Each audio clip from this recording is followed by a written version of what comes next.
들어선 종려주일 고난주간이 시작되었습니다. 그리스도의 고난을 깊이 생각하는 기간이 되기를 바랍니다. 세상에 많은 종교가 있죠. 몇천 가지가 된다고 합니다.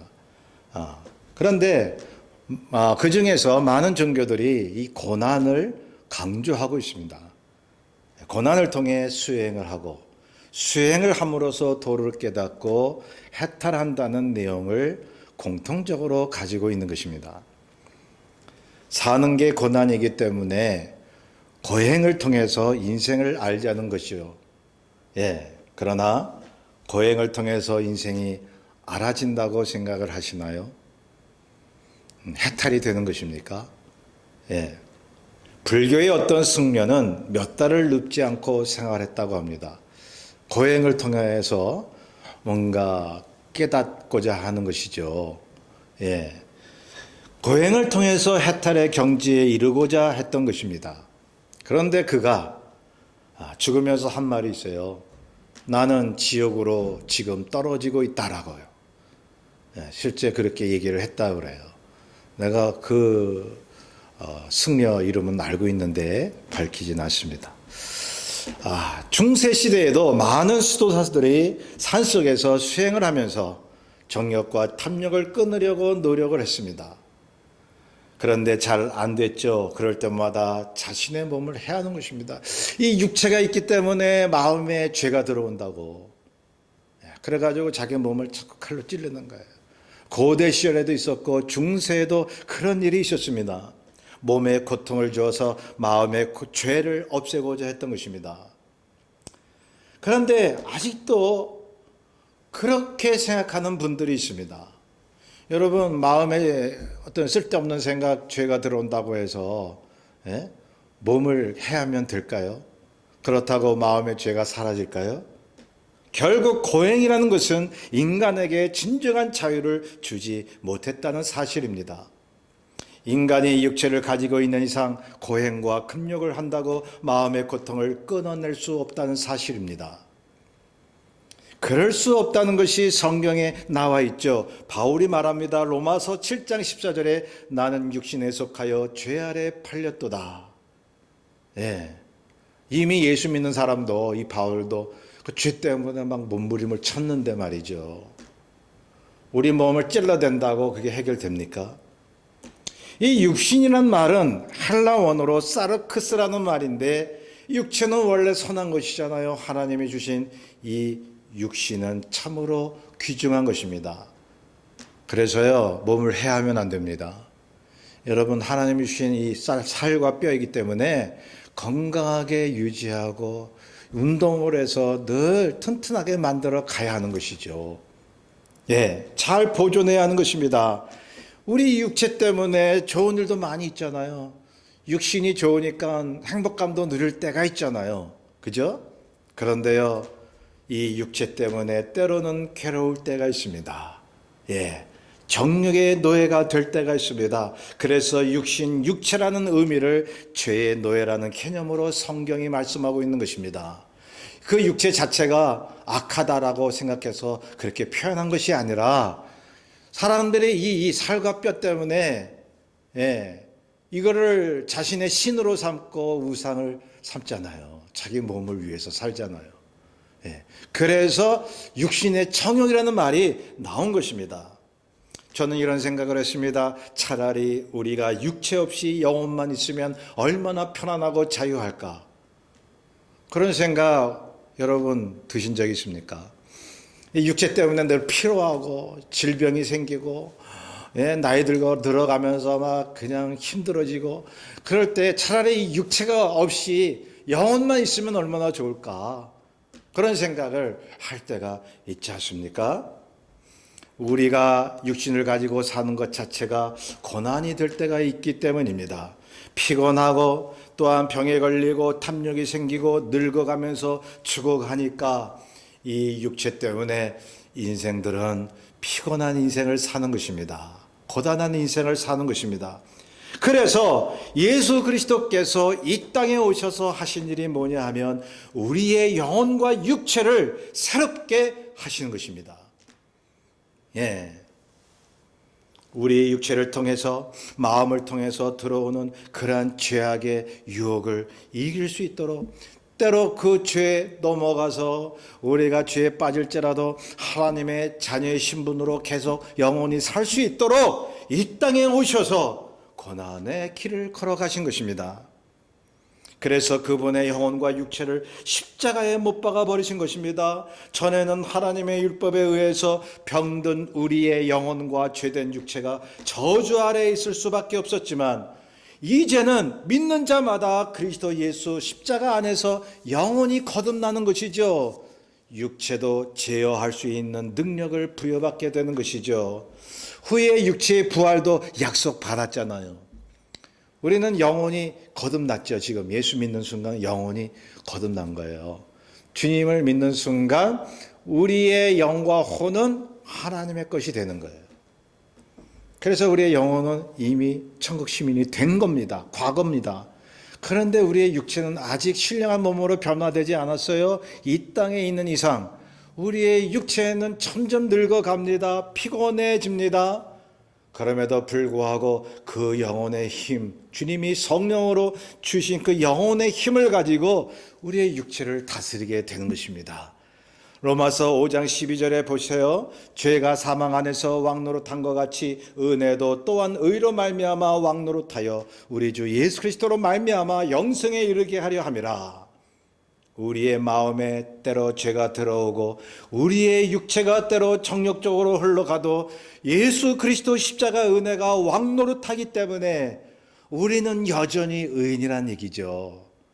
성령으로 우리의 마음과 육체의 정욕을 하나하나 이겨낼 수가 있는 것입니다. 그래서 기독교 신앙에 있어서 구원과 은혜와 자유는 고행을 통한 것이 아니라는 것입니다. 어떤 분은 금식을 해서, 어떤 분은 기도를 열심히 해서 이래 하나님 앞에 거룩해지려고 그래요. 하나의 방편은 될 수 있지만 기도 자체가, 금식 자체가 우리를 거룩하게 할 수는 없는 것입니다. 오직 그분이 용서해 주시는 십자가의 은혜로 되는 것이죠. 예. 자, 그러므로 우리가 그렇게 혜택을 누리고 영원한 복을 누릴 수 있는 것은 오직 예수 그리스도의 은혜를 믿는 믿음으로 되는 것이죠. 대신 그 고통을 주님이 받으신 것입니다. 본문에 돌아가 보면 3년 동안 사역을 마치시고 모든 사역을 성취하시는 십자가의 죽으심을 주님은 맞이할 준비를 하고 계십니다. 그 장면이 나오고 있습니다. 우리 주님은 하나님의 아들로서 영혼과 육체의 그 어떤 죄도 없으셨습니다. 단지 육체를 입고 오셨기 때문에 피곤함과 찔리는 고통을 받으셨으며 인간의 무지와 죄를 보시고 영혼의 고통을 느끼셨습니다. 죄로 인해 영혼의 고통을 느끼신 것이 아니라 우리를 보고 영혼의 고통을 느끼신 것입니다. 그러나 고통은 느끼셨지만 모든 인간에게 있는 죄는 없으신 분, 그 죄 없으신 분이 대속적으로 당신의 영혼과 육체를 십자가에 죽으셔야만 우리의 죄된 영혼과 육체를 대신 살리실 수가 있다는 것입니다. 그래서 오셨습니다. 이 대속적인 의미 아시죠? 대속적이라는 말이요. 대신 속량해 준다는 거죠. 대신 이제 값을 주고 산다는 말입니다. 주님께서 이제 대신 십자가의 죽으심으로 죽을 수밖에 없는 우리가 그 은혜의 값으로 인하여 하나님의 자녀가 되었다는 것이죠. 그래서 주님이 가지신 고뇌는 첫째로 죄가 없으심에도 억울하게 십자가 고통을 짊어지셔야 했던 것이요. 두 번째로 인간 대신에 당신이 하나님으로부터 버림을 받으셔야만 했던 것이며, 세 번째로 영혼과 육체에 말할 수 없는 극도의 고통을 맞이하셔야만 했습니다.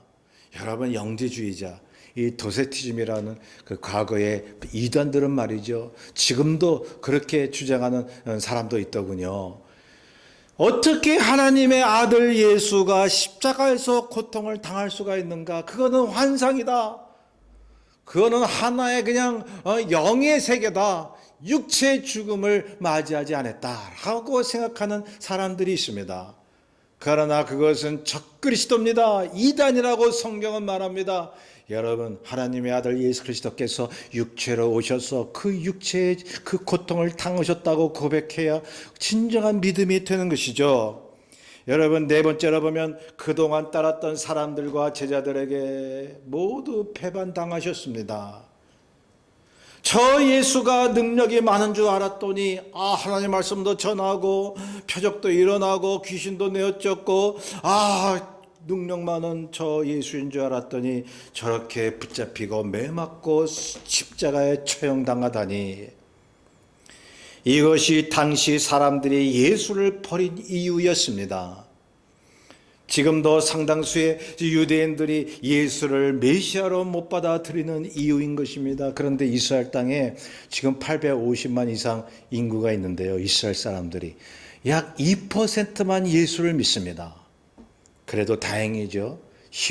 몇십 년 전에는 여러분 1%밖에 안 됐어요. 근데 2%로 올랐어요.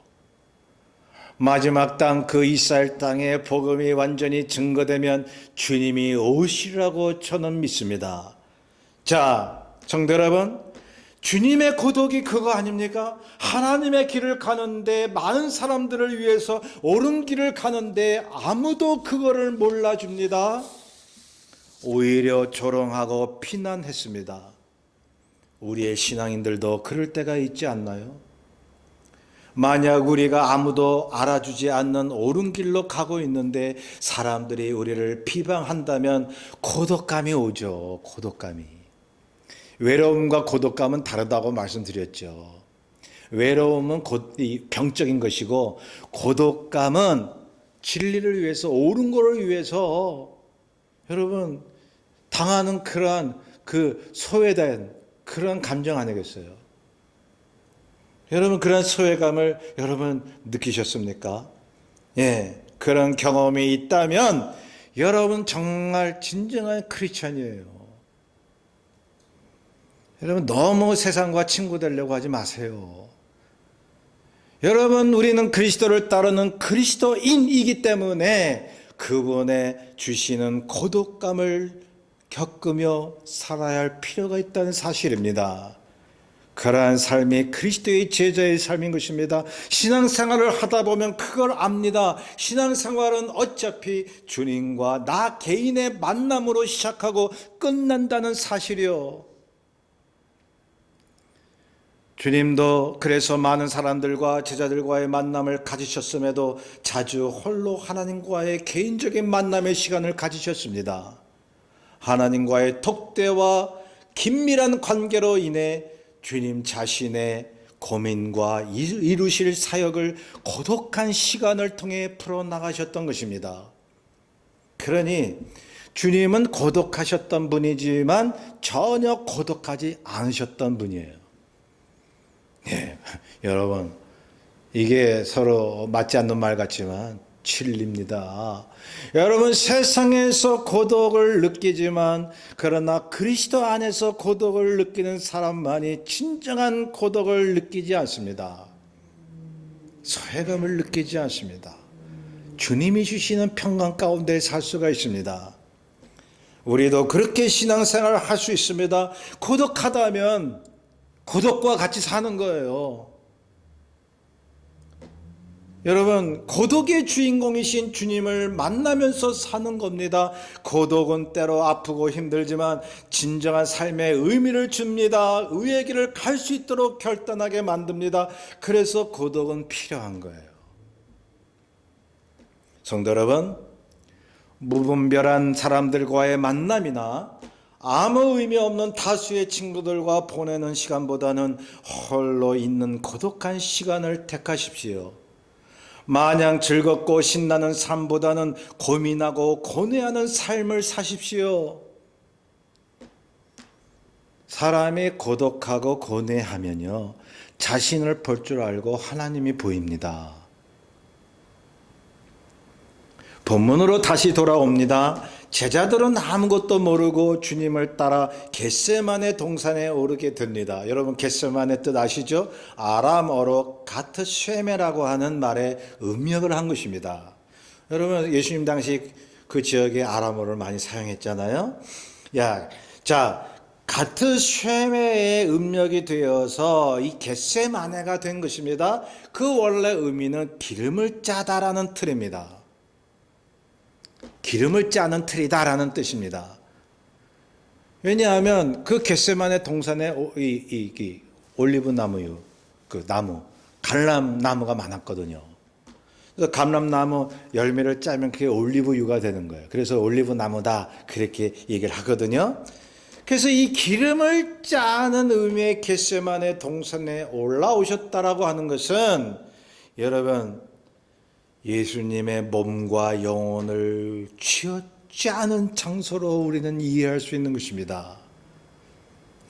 여러분 이 이스라엘 땅의 지형 이름은 마치 그 영적 의미가 다 있잖아요. 왜 겟세마네 동산에 올라오셔서 기도를 하셨겠어요? 그 주님의 고통을 말씀해 주는 것입니다. 자, 그것도 모르고 제자들은 덩달아 따라왔다가 피곤해서 잠이 들고 맙니다. 그런 제자들을 따로 떼어놓으시고 주님 홀로 하나님 앞에 서는 고독과 고뇌의 시간들, 얼마나 고독하셨겠어요. 십자가의 형틀을 앞에 두고 이제 하나님께 절규하는 깊은 고뇌의 시간입니다. 죽을 것 같은 그러한 고뇌의 시간이요.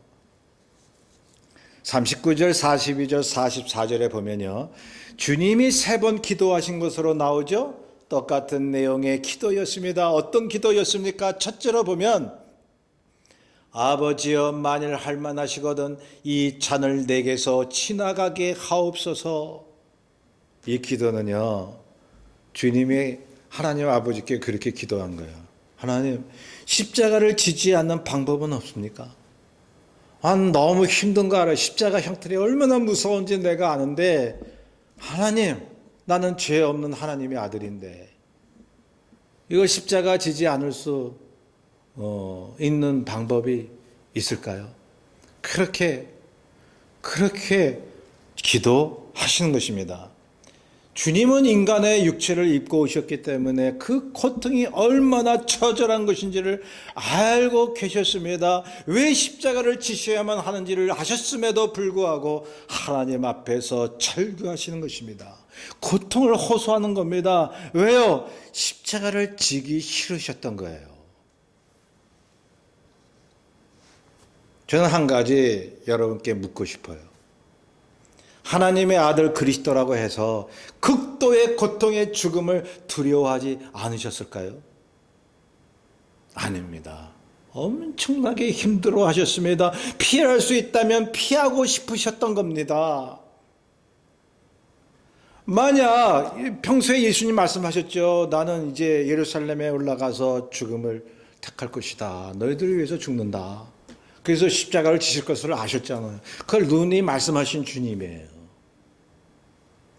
그런데 이제 와서 하나님 앞에 이 잔을 옮기시옵소서 십자가 좀 안 지고 싶습니다.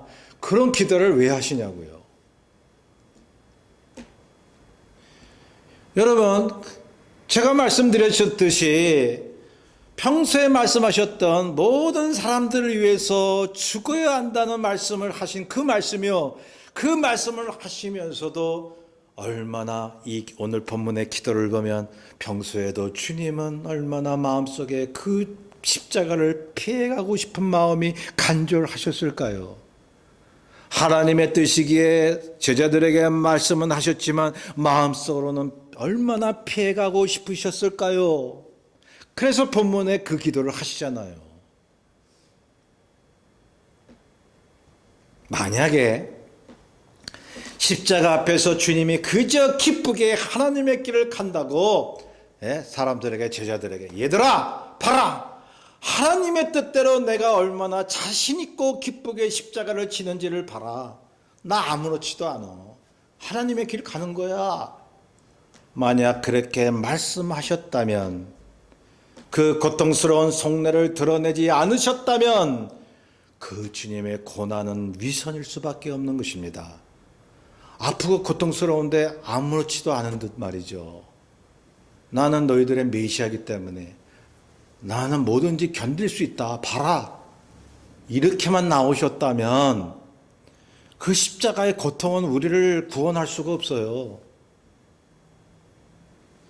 자신 있고 마냥 기뻐하는 십자가의 길이었다면 그 십자가는 우리와 상관이 없는 거예요. 그런데 그 십자가가 정말로 우리를 구원할 수 있는 능력이 됐던 이유는 주님은 정말로 싫고 고통스러운 길을 가셔야만 했던 것입니다. 그 고통으로 인간을 구원할 수 있으셨던 겁니다. 그래서 거짓없이 그 고통을 드러내신 거예요. 하기 싫으신데도 그 길을 가신 거예요. 정말 고통스러운 거예요. 육체의 그대로 고통을 감수하신 거예요. 6시간 동안 십자가에 달리셨던 거예요. 괴롭다고 하셨어요. 피해가고 싶었던 십자가의 길이라고 말씀하셨어요. 그런데 그렇게 하셨어요. 하나님의 뜻대로 하셨습니다. 그 고통이 우리를 구원할 수 있는 능력이 되었던 것입니다. 그래서 두 번째 기도가 이것이었습니다. 그러나 나의 원대로 마시옵고 아버지의 원대로 하옵소서. 인간으로서 거부감이 들고 피하고 싶으셨는데 그런데 이렇게 기도하고 계십니다. 아버지의 원대로 하옵소서. 성도 여러분, 우리가 신앙생활을 하다 보면요 힘들 때가 있어요. 하나님의 뜻대로 사는 게 어떤 때는 쉬운데 어떤 때는 힘들 때가 있어요. 솔직히 주님도 그렇게 기도하셨잖아요. 그건 죄가 아니에요. 주님도 그렇게 기도하셨기 때문에 하나님 나 이게 그렇게 하는 거 너무 힘들어요. 하기 싫어요. 하나님 정말 주님의 뜻대로 사는 게 이렇게 해야만 합니까? 하나님 나 정말 하기 싫습니다. 그것은 제가 이렇게 말씀드리는 이유는 솔직한 마음을 주님 앞에 아뢰라는 거예요. 그런데 중요한 것은 주님의 기도를 따라 하시길 바랍니다. 주여 내가 하기는 싫지만 주여 내게 성령의 능력을 주시면 내가 할 수 있겠나이다. 내 뜻대로 마옵시고 주님의 뜻대로 하기를 원합니다라고요. 여러분 훌륭한 크리스찬입니다. 진정한 신앙인입니다. 위선적이지 않는 정말로 하나님께서 인정하는 그런 하나님의 자녀인 것입니다. 그러니 주님이 기도하는 방법을 우리가 배울 필요가 있는 것입니다. 주님이 기도하신 이 기도의 내용을 보면 자신의 생각, 인간으로서 추구하는 안락함, 인간으로서의 본능을 하나님 앞에서 포기하신 것입니다. 하나님 앞에서의 자기 부인이란 자신이 죽지 않으면 가능할까요? 주님은 그렇게 하셨습니다. 생명이란 그런 데서 싹이 터오지 않나요? 하늘의 밀이 떨어져 땅에서 죽어 썩어질 때 그곳에서 싹이 나와 줄기를 뻗듯이 생명은 그렇게 탄생되는 것입니다. 주님이 그렇게 본이 되어 주셨습니다. 하나님의 뜻과 자신의 주장을 양립시키지 않으셨던 겁니다. 그게 믿음이고 생명이죠. 그래서 우리 크리스천들도 주님의 그런 뜻에 따라 가면서 죽음의 고통과 고뇌가 있어도 생명의 길을 택하는 거예요. 죽는 고통이 있어야 생명을 얻는다는 걸 알기 때문에 좁은 길을 가는 거예요. 배반당하고 고뇌가 오고 고독감이 오고. 여러분 사람들에게 배반당한다고 너무 서러워하지 마세요. 하나님의 길을 가고 있기 때문입니다. 그 몸을 하나님과 인간을 위해 초계와 같이 부서뜨림으로써 하나님과 동등한 분으로 인정받으신 분, 그분이 우리가 믿는 예수 그리스도이신 것입니다. 히브리서 1장 8절에 보면 하나님이 자기 아들에 관하여 이렇게 부르십니다. 하나님이여 주의 보좌는 영영하며 주의 나라의 규는 공평한 규입니다. 여기서 규는 막대기를 얘기하는데 말씀, 복음을 얘기하는 거예요. 여러분 주님이 요한계시록 보세요. 어린 양으로서 유대의 지파의 사자로서 세상을 주관하고 호령하고 구원과 심판을 주는 권세를 우리는 보고 있습니다. 그러한 권세를 거저 얻었다고 여러분 생각하십니까? 아, 예수님은 하나님의 아들이시고 하나님과 동등된 분이시기 때문에 마땅히 그런 권세가 있는 분이지, 그렇게만 생각하십니까? 여러분, 우리 주님께서는 하나님과 동등한 분임에도 불구하고 이 땅에 오셔서 우리와 같은 육체를 입으셨습니다. 그리고 그 육체로 고난의 길을 가시고 십자가를 지셨습니다. 그래서 세상을 호령하고 움직일 수 있는 그런 권세를 하나님으로부터 받으신 거예요. 그 대가를 지불하셨어요. 그 세상을 움직일 수 있는 권세를 가질 수 있는 자격을 그래서 받으신 거예요. 하나님으로부터요. 그냥 공짜로 주님께서 얻으신 게 아닙니다. 그래서 히브리서 1장 8절에 하나님이 그 아들 예수 그리스도를 향하여 뭐라고 부르시냐 하면 하나님이여라고 부르고 계십니다. 그래서 주님은 친정 하나님과 동등된 분이세요. 본문에 보면 주님이 고통스럽게 기도하고 계실 때 제자들이 뭘 하고 있다고요? 38절에 보면 주님이 베드로와 세베대의 두 아들, 이제 그 야고보와 요한이죠. 내 마음이 매우 고민하여 죽게 되었으니 너희는 여기 머물러 나와 함께 깨어 있으라고 하셨는데, 주님이 기도하는 동안 그들이 쿨쿨 자고 있었더란 말이죠. 주님은 고민하고 슬퍼하시는데 제자들 보세요. 아무리 피곤해도 그렇지 어찌 나 몰라라 하며 잘 수가 있을까요? 태조적인 모습입니다. 여러분, 우리가 완전한 주님을 믿고 따르지만 주님의 마음과 우리의 마음이 태조적일 때가 너무 많아요. 하나님의 생각과 우리의 생각이 너무너무 다를 때가 많아요. 그래서 우리의 마음이 늘 곤비한 겁니다. 자, 여기 제자들 3년 동안 여러분 정확하잖아요. 주님 따라다니면서 주님으로부터 말씀 직접 들었죠. 정통신학을 한 거예요. 이 제자들은 직접 기적을 보고 표적을 봤어요. 예수님과 함께 자고 먹고. 여러분, 이만큼 얼마나 큰 아주 정확한 교육을 받았습니까, 제자들이. 그런데 주님을 배반하고 다 도망가 버려요. 이게 사람입니다. 그런데 주님께서 그들을 끝까지 사랑하시고 부르시잖아요. 여러분, 주님을 향한 믿음이 어떠해야 됩니까? 그걸 믿어야 돼요. 뭐가 될 줄 믿습니다. 응답될 줄 믿습니다. 여러분, 이거보다는요, 주님이 나를 끝까지 사랑하신다는 것을 믿는 믿음, 그게 진짜 믿음이에요. 은혜를 믿는 믿음이죠. 자, 대조적인 모습 보세요. 주님은 고민하고 슬퍼하시는데 안일하게 자고 있었습니다. 주님의 마음이 어땠을까요? 여러분, 우리도 그렇지 않나요? 내가 지금 절박한 순간이 와서 발을 동동 구르고 있는데 평소 나와 가깝게 지내는 사람들이 아무런 표정 없이 무사태평하고 있을 때 나는 그들에게 가서 나는 이런 아픈 일이 있어 어쩌면 좋아 그러는데 그 사람들 그냥 그래 그러고 막 희낙낙한다면 여러분, 단절감 느끼죠. 배신감 느끼죠. 고독감이 오는 겁니다. 이 사람들 때문에 이중 삼중으로 아픔을 느끼지 않겠어요? 주님이 그러하셨습니다.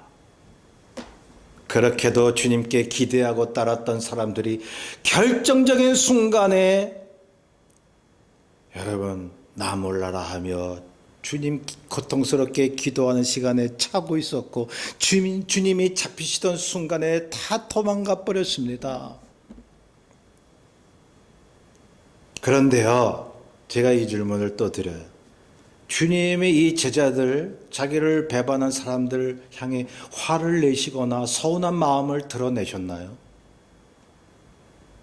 41절에 보면 자고 있었던 제자들에게 이렇게 말씀합니다. 시험에 들지 않게 깨어 기도하라. 마음에는 원이로되 육신이 약하도다. 45절에 보면 이제는 자고 쉬라. 보라, 때가 가까이 왔으니 인자가 죄인의 손에 팔리느니라. 주님이 잡히시고 고통의 시간을 맞이할 그때에 제자들에게 자고 쉬라라고 말씀을 하시다니 자신의 고통보다 남을 더 생각하고 계시네요. 나의 주님, 당신은 어디까지 우리를 사랑하시고 어디까지 정의로우신 분입니까? 이런 눈물 어린 감탄사가 나오지 않나요? 어떻게 사람이 사람으로 오셨기 때문에 어떻게 사람이 자기가 지금 죽게 생겼는데 남의 고단함을 이해해주고 쉬라고 얘기할 수가 있습니까? 어떻게 위로할 수가 있습니까? 여러분, 주님의 능력을 받으면 우리도 이럴 수 있지 않나요? 예, 주님은 자신의 고통의 길이 의롭고 정당하며 진리인 것을 아셨기 때문에 하나님의 길을 부끄럼 없이 가는 것임을 아셨기 때문에 남의 약점과 실수에도 동정해 주실 수 있으셨던 겁니다. 너그러운 여유로운 마음이 있으셨던 거예요. 왜? 당신이 당하는 고통이 아무리 심해도 그것은 의미가 있다고 믿으셨기 때문에 그렇습니다. 우리가 주님의 그런 성품을 따르는 그리스도인이라면 고난당할 때 주님이 주셨다고 믿고 고난의 의미를 생각하는 것입니다. 그 고난이 나에게 유익이 된다고 믿는 것입니다. 나는 제대로 인생의 길을 걷고 있다고 믿는 것입니다. 그러면요, 힘들어하는 사람들이 내 눈에 들어오게 돼요. 저 사람들도 나와 같이 힘들어하는구나. 그리고 그들을 위로해 줄 수 있는 거죠. 내가 고난받는 중에도 남을 위로해 줄 수 있는 사람이 되는 거죠. 그게 크리스찬이에요. 주님처럼 그래 보시지 않겠습니까? 고난의 의미만 정확히 알면 그 고난을 굳이 마다할 이유가 있을까요? 주님의 고난이 그렇게 아프셨고 힘드셨지만 마다하지 않으셨습니다. 하나님의 길인 줄 알고 가셨습니다. 그래서 제자들이나 당신을 핍박했던 사람들에게 전혀 서운해하지 않으신 우리 주님, 오히려 그들을 다시 부르시고 할 일을 주시고 사랑을 베푸시는 우리 주님, 요한복음 13장 1절에 이렇게 말씀합니다. 예수께서 자기가 세상을 떠나 아버지께로 돌아가실 때가 이른 줄 아시고 세상에 있는 자기 사람들을 사랑하시되 끝까지 사랑하시니라. 고난주간이 시작됩니다. 절기로 그렇게 나눕니다마는 우리 믿는 자들은 날마다 주님의 고난을 생각하지 않으시렵니까? 그래서 그분의 사랑을 날마다 경험할 수 있는 저와 여러분 되시기를 주의 이름으로 축원합니다. 우리 뜻을 잘 생각하면서 151장